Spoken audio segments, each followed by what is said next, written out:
Ng Diyos, salamat sa Panginoong Hesukristo sa inyong buhay na inyong itinilaga upang makapaglingkod sa Kanya ng epektibo sa pamamagitan ng banal na Espiritu ng Diyos. So tayo ay manalangin muna.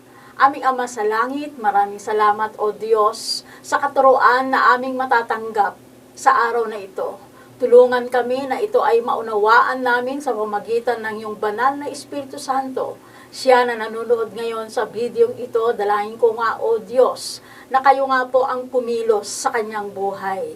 Salamat nga po sa iyong biyaya, sa iyong habag, Panginoon, na patuloy mong ipinaparanas sa bawat isa. Ito po ang aming dalangin sa tayong pangalan ni Jesus na aming Panginoon at tagapagligtas. Ang ating pag-uusapan ngayon na aking ibabahagi ay may titulong The Role of the Holy Spirit in Transformation, sa pagbabago ng ating buhay. Now, basahin ko sa Acts chapter 1, verse 4, 5, and 8. Pero ito po ay Acts chapter 1, verse 4 up to 8. Pero ito lang yung mga nabanggit kong mga talata ang aking babasahin. And being assembled together with them, he commanded them not to depart from Jerusalem, but to wait for the promise of the Father, which he said, "You have heard from me. For John truly baptized with water, but you shall be baptized with the Holy Spirit not many days from now. You shall receive power when the Holy Spirit come upon you, and you shall be witnesses to me in Jerusalem, and in all Judea and Samaria, and to the end of the earth." Ito yung mga salita ng Panginoong Hesukristo na tinuran niya bago siya umakyat sa langit. Ito yung binili niya sa mga disipulo. Ang bilin ng Panginoong Hesukristo bago siya umakyat sa langit, sabi niya rito ay huwag muna kayong umalis o huwag kayong aalis. Hintayin ninyo ang ipinangako ng Ama. Ang ipinangako ng Ama ay ang banal na Espiritu ng Diyos. So tanong ko, kumusta ka? Kumusta ang pamumuhay mo? Kumusta ang ministry mo? May pagbabago ba? Kailangan natin ang banal na Espiritu ng Diyos upang tumino tayo at gumaling sa ipinapagawa sa atin ng Panginoong Hesukristo. Amen. So sinasabi pa rito na ano ba? What is the role of the Holy Spirit? Do we need the Holy Spirit? Kailangan nga ba natin sa panahon na ito ang banal na Espiritu Santo? Do we really know the Holy Spirit? Kilala ba natin talaga ang banal na Espiritu ng Diyos? Yun po'y sinasabi dyan sa talata ng Panginoong Hesukristo na napakahalaga ang baptism ng banal na Espiritu sa atin, sa bawat mananampalataya sa atin. Amen. Praise God. So, ang banal na Espiritu Santo, ayon sa talata, ito ay pangako ng Diyos Ama sa langit. Yung po yung mababasa sa verse 4. At sinabi niyan, do not depart from. Ano ibig sabihin niyan? This means pointing the way that we should go. Alam naman natin na tayo sa buhay na ito ay kumbaga pilgrimage, nagjo-journey lang tayo, lalakbay lang tayo, hindi tayo permanente rito at kailangan natin ang gabay ng banal na Espiritu Santo upang masundan natin ang Panginoon Hesukristo dahil sinasabi sa salita ng Panginoon that Jesus Christ is the way to God the Father. Jesus is the way to heaven. So ang Panginoon mismo rito ay sinabi niya, huwag umalis. Kailangan natin ang banal na Espiritu Santo, ang pagpupuspos ng banal na Espiritu Santo upang tayo ay epektibo na makapamuhay bilang mga tinawag ng Diyos. At sinabi pa dyan ay huwag tayong umalis. Do not depart from the teaching of truth. Sa katotohanan. Sinasabi rin sa Biblia na ang banal na Espiritu Santo, ito ay katotohanan. Siya ang katotohanan. John chapter 16 verse 13 says, "When He, the Spirit of truth, has come, He will guide you in all truth. He will tell you what is yet to come." Yan po yung sinasabi dyan. So the Holy Spirit, ito po yung magdadirect sa bawat isa sa atin. Ito yung gagabay sa atin, which way yung dapat nating kalakaran. Dadalhin niya tayo sa lahat ng katotohanan, maging sa mga bagay na hindi pa natin alam. Ang Diyos o ang banal na Espiritu Santo, ito yung gagabay, papatnubay para sa atin. Ito yung maglilid sa atin. Sinabi pa sa John chapter 14 verse 17, the Spirit of truth dwells in you and will be in you. Hallelujah! He will be with us forever. Yun po yung sinasabi dyan sa verse 16.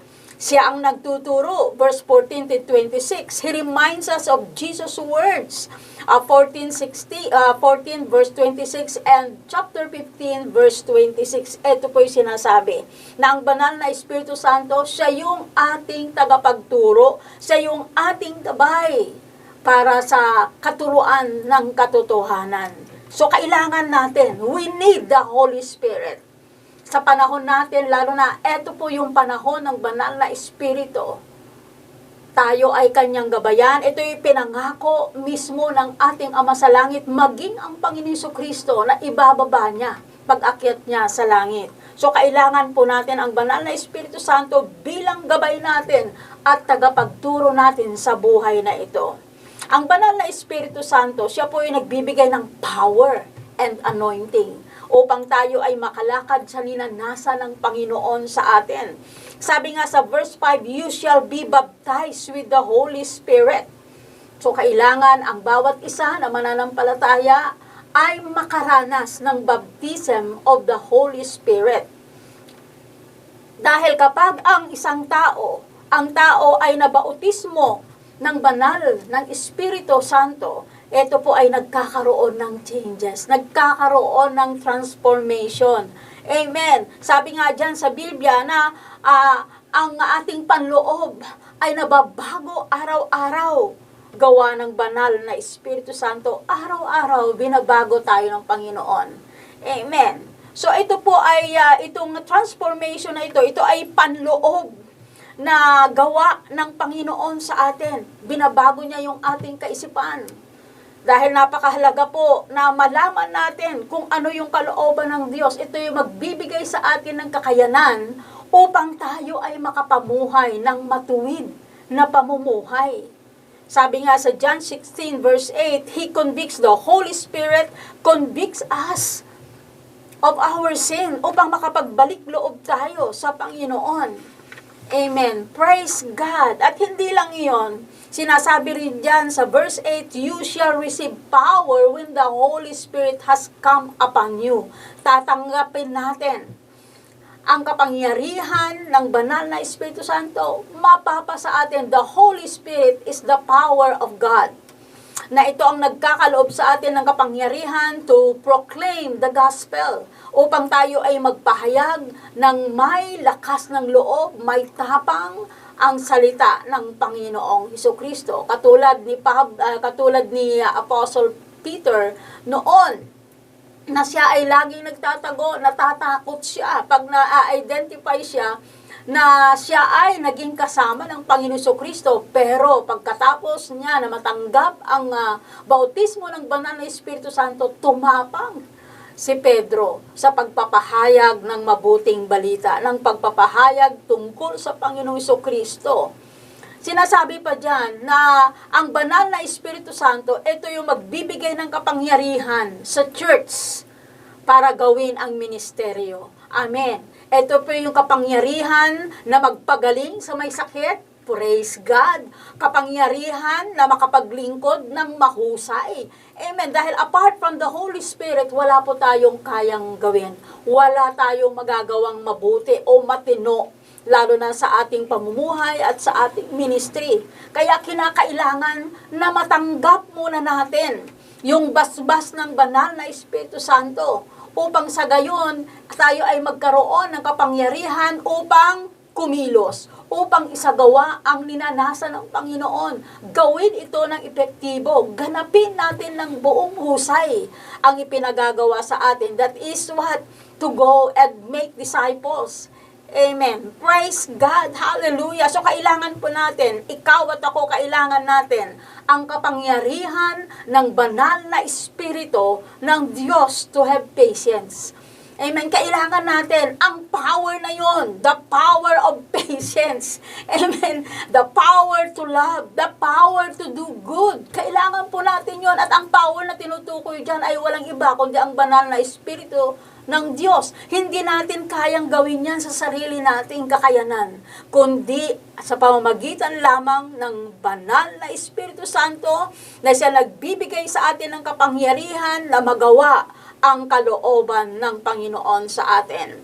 Now, sinasabi ni Pablo sa 1 Corinthians chapter 2 verse 4 and 5, sabi diyan, my speech and my preaching were not with persuasive words of human wisdom, but in demonstration of the Spirit and of power. Verse 5, that your faith should not be in the wisdom of men, but in the power of God. So ano yung sinasabi ni Pablo dito? That in his speech and preaching, sabi niya rito, yung pagbabago sa bawat buhay ng mga tao sa pamamagitan ng banal na Espiritu sa kanyang kapangyarihan, hindi dahil sa karunungan o batay sa karunungan ng tao. So, ang pagbabago ng buhay, ito ay sa pamamagitan. Ang may kakayanan lang yon ay ang banal na Espiritu Santo na tayo ay baguhin niya. Araw-araw, yung ating mga ugali, baguhin niya tayo sa ating mga asal, yung karakter natin. Yan po yung sinasabi dyan, nababago yung ating buhay. Hindi natin kayang baguhin yung ating buhay, yung ating pamumuhay. Kundi ang may makakagawa lamang yan ay ang banal na Espiritu Santo na siyang tutulong sa atin, magtuturo sa atin kung paano tumino ang ating buhay. Amen. Pagkatapos na tayo ay tumanggap sa Panginoong Hesukristo. Amen. Nung tinanggap mo ang Panginoong Hesukristo, sumasa iyo ang banal na Espiritu Santo, nabautismohan ka ng banal na Espiritu Santo, doon ka magkakaroon ng kapangyarihan para mabago ang iyong buhay, ang ating buhay. Amen. Hindi ito pagtitiwala sa ating sarili, kundi ito ay isang pagtitiwala sa magitan ng Espiritu ng Diyos o pagtitiwala sa banal na Espiritu ng Diyos. Ano pa sinasabi dyan? Na ang kapahayagan, revelation comes from the Holy Spirit. Now, maganda yung sinabi sa 1 Corinthians chapter 2, verse 9 to 10. Sabi dyan, eyes has not seen, nor ear heard, nor have entered into the heart of man the things which God has prepared for those who love Him. But God has revealed them to us through His Spirit. Magandang balita, Biblia, sabi ganito ang sinasabi ng kasulatan, hindi pa nakikita ng mata, ni naririnig ng tainga, hindi pa rin sumasagi sa isip ng tao ang inihanda ng Diyos sa mga umiibig sa Kanya. Subalit ito'y inihayag ng Diyos sa atin sa pamamagitan ng Espiritu. Amen. Praise God. Hallelujah. Alam po ninyo, konting patotoo lang, nakarating na rin po ako sa ibang bansa. At napapawaw ako sa mga tanawin na aking nakikita. At hindi lang doon sa aking mga nakikita, kundi maging yung ikinukwento o naririnig ng aking tenga na ikinukwento ng iba sa akin. Ako ay namamangha at napapahanga talaga sa mga ikinukwento nila. Sabi nga dyan sa ating nabasa, nakita ng mata, narinig ng tenga, ni sumagip sa isip ng tao. Hindi pa sumagop, hindi pa nakita, hindi pa narinig ng tenga, ni hindi pa sumagi sa isip ng tao. Ang alin dyan? Yung inihanda ng Diyos para sa mga umiibig sa Kanya. Amen. Praise God. Hallelujah. Ngunit sabi niya sa verse 10, ito ay inihayag ng Diyos sa atin. Purihin ng Diyos sa pamamagitan ng banal na Espiritu ng Diyos. Amen. So revelations come from the knowledge of God through the Holy Spirit. Yung po sinasabi dyan, the Holy Spirit is the revelator.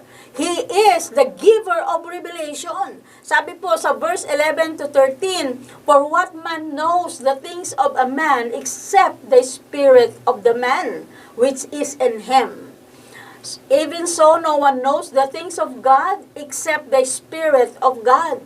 Now we have received not the spirit of the world, but the Spirit who is from God, that we might know the things that have been freely given to us by God. These things we also speak, not in words which man's wisdom teaches, but which the Holy Spirit teaches, comparing spiritual things with spiritual. So dito nababasa natin na mayroong dalawang espiritu, spirit of this world and the Spirit of God. Yung po yung sinasabi dyan. But the Spirit of God na tinanggap natin ay nauunawaan natin, nagkaroon tayo ng kaunawaan sa katotohanan kung ano yung totoo because of the Holy Spirit. So the Holy Spirit has brought revelation of Jesus Christ. Sino ba si Kristo sa atin? Ano ba ang kalagahan ng ginawa ni Kristo? Ano ba ang layunin ng banal na Espiritu Santo? Ito yun, yung kanyang layunin. We cannot understand. Tandaan po natin, ayon sa talata, we cannot understand the things of God with our human mind, but by the Holy Spirit. Sa magitan lamang ng banal na Espiritu Santo, maunawaan natin yung mga bagay na inihanda ng Panginoon sa atin. Hindi ito batay doon sa mga kaalaman natin. Yun po yung sinasabi diyan. Ano pa yung sinabi diyan sa verse 13? Comparing spiritual things with spiritual. Yun po yung sabi diyan. So, ang sinasabi rito, the Spirit answers to Spirit, not Spirit to mind. Kundi ang Espiritu ay nangungusap sa ating Espiritu, hindi sa isip. The Spirit, the Holy Spirit, interprets spiritual things to spiritual people. Hello, spiritual people.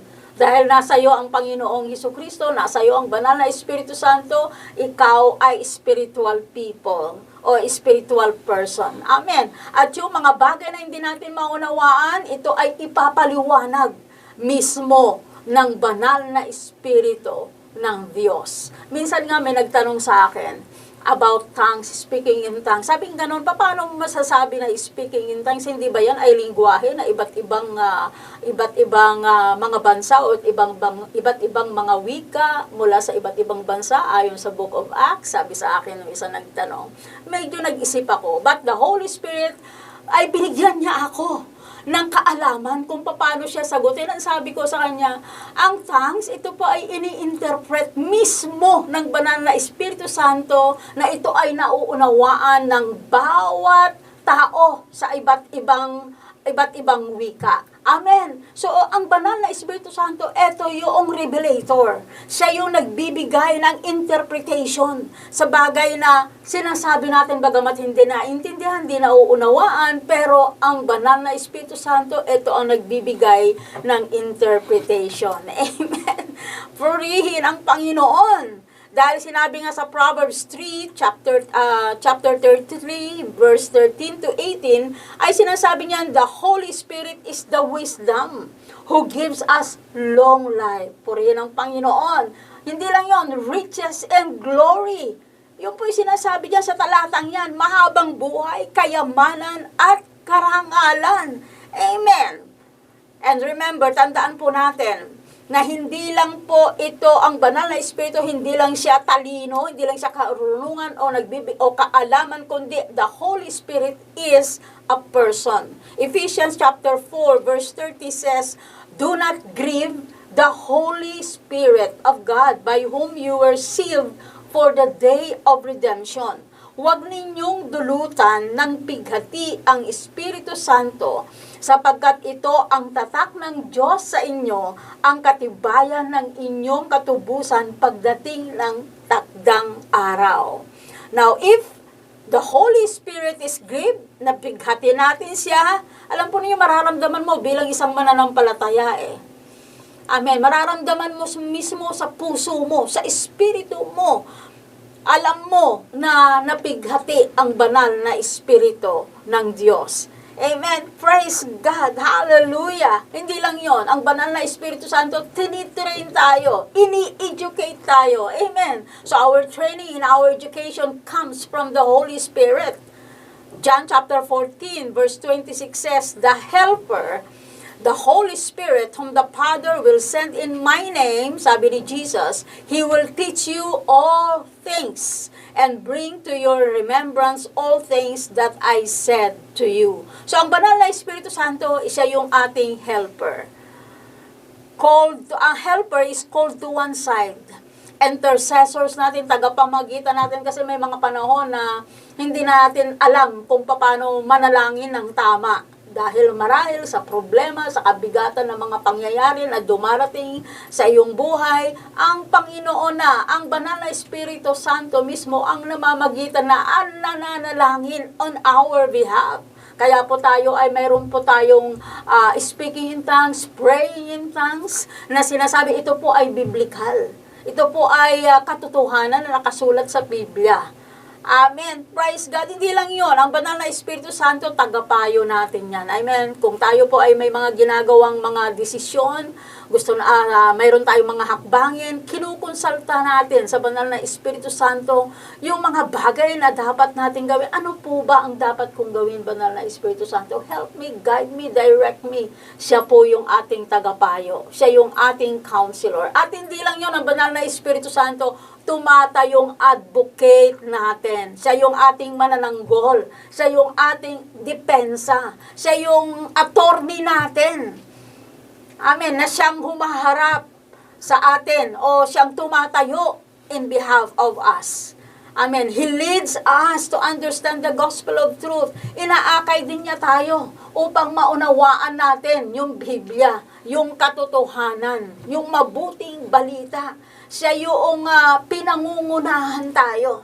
Katulad ako, nung bago akong born again, hindi ko maintindihan kung ano yung sinasabi sa Biblia, pero nagpatuloy ako, basa ako ng basa, hanggang sa unti-unti, nire-reveal sa akin, binibigyan ako ng banal na Espiritu Santo ng kaunawaan upang maunawaan ko ang sinasabi sa akin mula sa salita na binabasa ko sa Biblia. Amen. Hindi lang yon. Ang banal na Espiritu Santo, ito ay pangkahalaang nagbibigay tulong at gabay at patnubay sa bawat isa sa atin. Sa lahat ng pangangailangan natin, idulog natin sa banal na Espiritu Santo at siya ang tutulong sa atin. Siya yung giya natin. Siya yung papatnubay sa atin.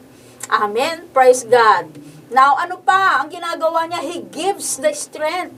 Binibigyan niya tayo ng lakas para tumagal tayo sa laban, sa sistema ng mundong ito. Ang banal na Espiritu, hindi natin kaya.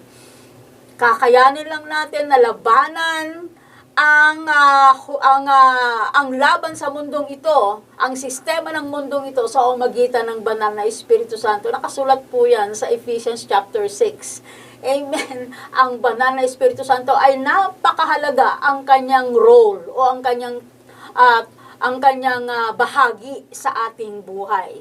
Amen. Hayaan lang natin na siya ay makakilos sa ating buhay. Hayaan natin yung papel niya na magampanan niya sa ating buhay. Amen. Upang tayo ay mabago araw-araw sa ating pamumuhay at maging sa ministeryo natin. Amen. Praise God. John chapter 16 verse 13 to 14 says, the Spirit will guide you into all truth. Tutulungan niya kayo upang manawaan ninyo ang buong katotohanan. Salamat sa Diyos Ama, sa Panginoong Jesucristo, na ibinigay sa atin ang banal na Espiritu Santo. Amen. Praise God. He will give us understanding of all truth. Mga bagay na espiritual ay maunawaan lamang sa paraang espiritual. Amen. Praise God. So, spiritual things are spiritually discerned. So, para tayo ay maging epektibo sa ministry, sa pinagkatiwala sa atin ng Panginoon. ay tanggapin po natin ang basbas o ang bautismo ng banal na Espiritu ng Diyos, na ito ang magbibigay sa atin ng kakayanan upang magtagumpay sa buhay na ito. Magawa natin ng epektibo ang ipinagagawa sa atin ng Panginoon. Yun ay ang humayo at gumawa ng disipulo. Amen. Praise God. Hallelujah. So alam po ninyo dito sa Acts chapter 1 verse 8 na sinabi niya rito, "You shall receive power when the Holy Spirit come upon you, and you shall be witnesses to me in Jerusalem and all Judea and Samaria and to the ends of the earth." Now, napakaganda po yung sinabi diyan na tayo po ay magiging epektibo sa buhay na ito, lalo na sa ating ministeryo, kapag ang banal na Espiritu Santo ay sumasa atin. Amen. Katulad sa Acts chapter 1 verse 12, yung pong mga disipulo, sila po ay nagkatipon-tipon sa upper room. 120 po sila lahat. Pero in chapter 2 ay bumaba po ang banal na Espiritu ng Diyos sa kanila at sila ay napuspos ng banal na Espiritu Santo at yung numerong 120 naging 3,000. Mantakin mo yun, biglang dumami. O kumusta ang care group? Kumusta yung iyong grupo na pinapamahalaan? Baka hindi lumalago. Amen. Kailangan ang banal na Espiritu ng Diyos. Ang tulong niya, ang gabay niya na siyang kumilos. Hindi po natin makukuha yan sa pamamagitan ng talino natin o talino mo. Amen. Sa galing mo. Kundi yan ay sa pamamagitan lamang ng banal na Espiritu ng Diyos. Amen. Praise God. Hallelujah. Nadagdagan sila at dyan sa chapter 2 verse 47 ng Acts, sabi nga na araw-araw, bawat araw, may idinadagdag sa kanila ng Panginoong Jesucristo. Amen. Praise the Lord. Hallelujah. At yung 3,000, nag-umabot ng 5,000. Yung po sabi sa Acts chapter 4 verse 4. At hindi lang yun, kundi parami ng parami ang mga nananalig sa Panginoon. Chapter 5 verse 14 ng Acts at sa Acts chapter 6 verse 7, parami ng parami, maging yung mga saserdote na nampalataya sa Panginoon. Ito po ay nangyari hindi dahil sa lakas, sa tapang, sa galing ng tao, kundi sa pamamagitan ng banal na Espiritu Santo. Ikaw ba, tanong ko sa iyo, nais mo ba na ikaw ay maging epektibo sa ministeryo kung saan ka inilagay ng Panginoon? Tanggapin mo ang basbas ng banal na Espiritu na Santo, ang kanyang anointing. Kailangan natin ang banal na Espiritu ng Diyos. So, ang layunin ng Espiritu, baguhin ka katulad ng Panginoon Jesucristo. Kung paano mag-isip ang Panginoon Jesucristo, ay maging katulad na rin natin ang kanyang kaisipan. Ano pa sa ating pag-uugali at sa pamumuhay ng tama. Amen. Lalo't higit din ay sa ating mga ministeryo, sa mga ipinagkatiwalang gawain sa atin ng Panginoon. Nung inilagay ka dyan, care leader ka, cluster leader ka, ikaw ay pinagkatiwalaan sa ministeryong yan upang ikaw ay lalong humusay, tanggapin mo ang basbas o ang bautismo ngayon ng banal na Espiritu Santo. Baka ikaw ay lumalakad na lang, ginagawa mo ang mga bagay-bagay ayon sa iyong galing. Hindi po. Kailangan mo ang banal na Espiritu ng Diyos upang magbigay sa iyo ng kapangyarihan. Amen. Upang maisagawa ang ninanasan niya sa atin. Amen. Yung kanyang anointing. Amen. So sa araw na ito, magpabautismo ka. Hingin mo ang bautismo ng banal na Espiritu ng Diyos at bibigyan kanya ng kakayanan. Bibigyan kanya ng kapangyarihan upang mabuhay ng isang matuwid na buhay. Amen. Praise God. Hallelujah. Naalala ko nga doon sa nabasa ko sa Galatians yata yun. Sa Galatians nga na kumakain sila Pedro. Kumakain kasama niya yung mga hindi mananampalataya. Nakasalo siya. At dumating ngayon si James, 10 ng ibang mga Hudyo pa nakasama niya. At nung nakita niya dumating, humiwalay siya. Kumbaga, iniwan niya yung kagrupo niya, mga hintil.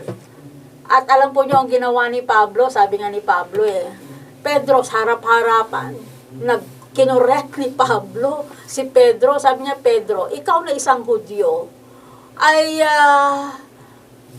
umaakto na parang Hudyo, paano makukumbinsi ang mga hindi mga Hudyo na maging Hudyo kung ganyan ang asal mo? Yun po yung translation ko. Maganda po yung sa akin po, ipaparaphrase ko. Kung ikaw ay Christian o born again at hindi namumuhay bilang isang tunay na born again, bakit mo kukumbinsi ng hindi born again na maging born again? Amen. So, kailangan po natin ang banal na Espiritu Santo upang tayo po ay bumuti, maging kalugod-lugod, upang ang ating buhay ay maging maayos sa paningin ng Diyos at maging sa tao at maging doon sa pinagagawa natin. Amen? Praise God! Kailangan natin ang banal na Espiritu Santo upang tayo ay mabuhay ng nakalugod-lugod sa Diyos. So sa araw na ito, ang ating mga assistant pastor ay magmi-minister sa bawat isa sa inyo upang tanggapin ninyo ang bautismo ng banal na Espiritu ng Diyos. So isa-isa ay pipila po sa ating mga assistant pastors, Panginoon, na gagamitin mo upang bautismuhan ang bawat isa, O Diyos, sa banal na Espiritu ng Diyos. Dalahin ko nga, Panginoon, ang bawat isa na tatanggap ng bautismo ng banal na Espiritu Santo, O Diyos.